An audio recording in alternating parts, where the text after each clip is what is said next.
Should you shoot a jump shot, which is a two motion shot, or should you shoot a set shot, which is considered a one motion shot? A set shooter is typically going to shoot the ball on the way up. They're considered a one motion shooter. Once they begin their motion, one fluent motion. The person that comes to mind the most is Steph Curry. Once he begins his motion up, that fluent one motion is going straight at the rim. On the other hand, what is a two motion shooter? That's going to look like your Kobe Bryant, your Michael Jordan. Most recently, the name that comes to mind is Jaylen Brown. They first bring it up in one motion, they slightly pause at the top, and then they begin their second motion at the rim. This allows them to get in the lane and elevate while bringing that ball up and then using their second motion to shoot it at the rim. Here are some pros and cons between both of them. A set shooter will typically have greater range. You watch Steph Curry, arguably has the best range of anybody in the history of the game, and it's because when he starts his motion, he doesn't pause it. So he's able to continue with one motion and generate a lot of force and a lot of distance with his shot because of where he begins it and he doesn't ever stop.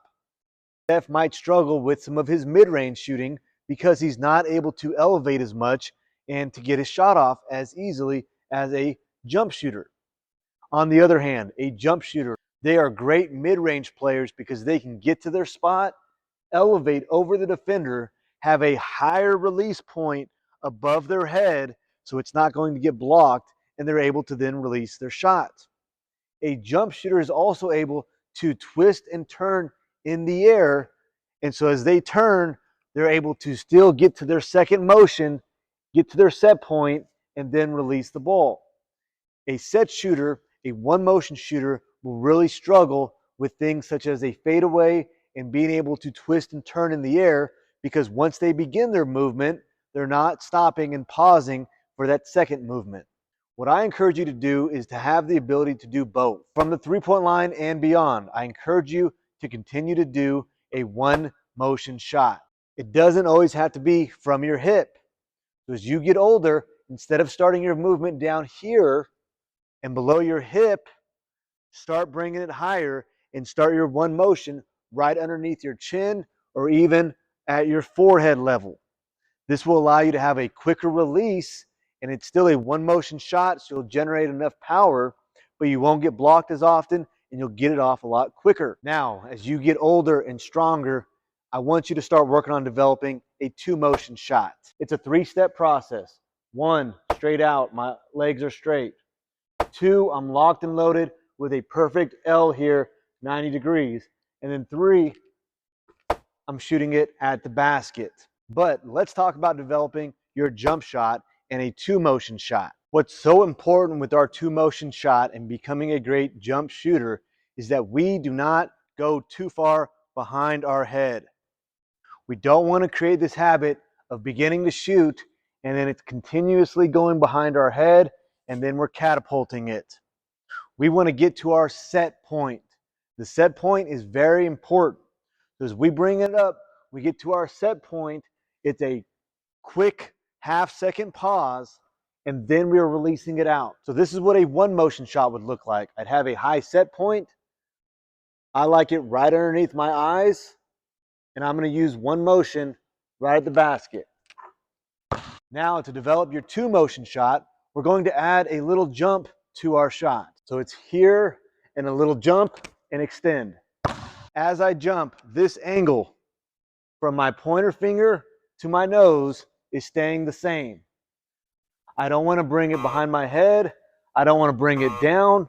I want to keep it steady. As I bend, this is staying the same. After you get good with it, then do it in front of the rim. Just a little jump, keeping it tucked, not changing my angle.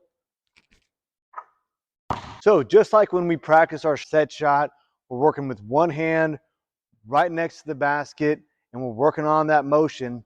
We want to do the same thing as we progress with our jump shot. Don't start shooting threes with a jump shot.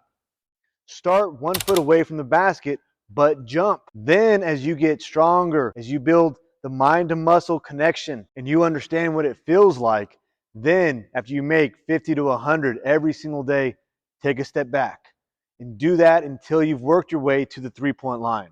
If you're strong enough to shoot a jump shot from the three-point line, then go ahead and shoot it. But eventually, as you get beyond and you go to the NBA line and even half court, it's going to be hard to shoot a jump shot. So see where your comfort level is. But if you don't have the strength or your accuracy is just better with a one motion shot from the three, then stay with that. Don't overcomplicate things. Don't overthink it. You don't have to shoot a jump shot from the three. You can do both. You can be a set shooter from three, get your shot off quick with one motion, and then inside the three, you can work on the two motion shot that we've talked about as you get inside the lane and you need to be able to elevate, but you don't need as much power because you're closer to the basket. If you've learned anything in this video, hit the subscribe button, hit it right now. My goal on this channel is to make you the best basketball player that you can be. I post videos every single week about basketball shooting, basketball training, your overall mentality. My goal on this channel is to get you to become a better player. Thanks for watching. I'll see you on the next video.